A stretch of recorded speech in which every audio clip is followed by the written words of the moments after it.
So, can God be with us wherever we are? I mean, for example, I'm where I am, but you're where you are. And it's not like we can stretch out and touch him or even visibly see him with our eyes. Well, of course, it's not always been the case. Years back, Jesus walked the earth, and we're told that he was the visible image of the invisible God, that the fullness of the deity was pleased to dwell within him, and that when we've seen him, we've seen the Father.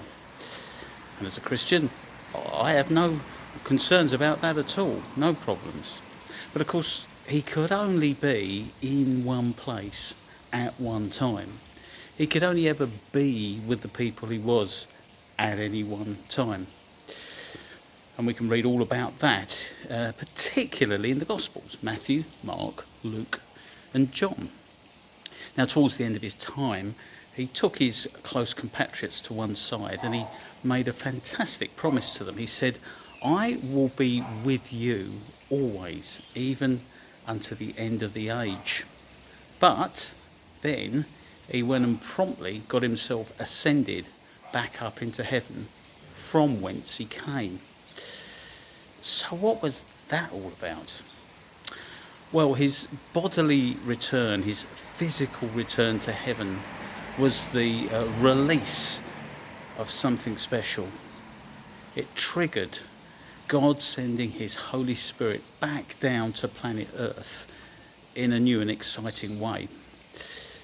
Now, it wasn't that his Spirit had never been sent before, but it was always focused for specific people at a specific time for a specific purpose in a specific place.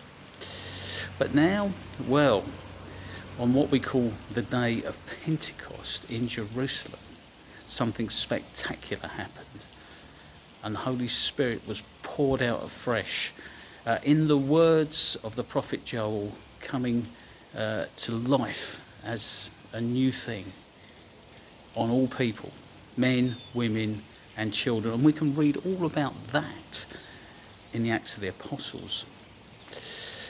Well, the book of the Acts of the Apostles may well come to an end at chapter 28 and verse 31. But the ministry of the Holy Spirit has continued through the ages, down through the centuries. And if we're believers, then that is us. We are part of that divine and dynamic legacy. What a privilege.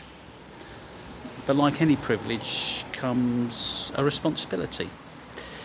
And there's a prayer that we used to use back in the UK that goes something like this: "We whom the Spirit lights, give light to others." And the dark times that we live in need that light more than ever before. And so the message, I guess, of today is we whom the Spirit lights have the privilege and the responsibility to give that light to others. Well, that's certainly worth a thought, don't you think? Well, this Sunday in church we're going to be looking at the topic of temptation. Where's it come from? What does it look like when we encounter it? And how do we deal with it?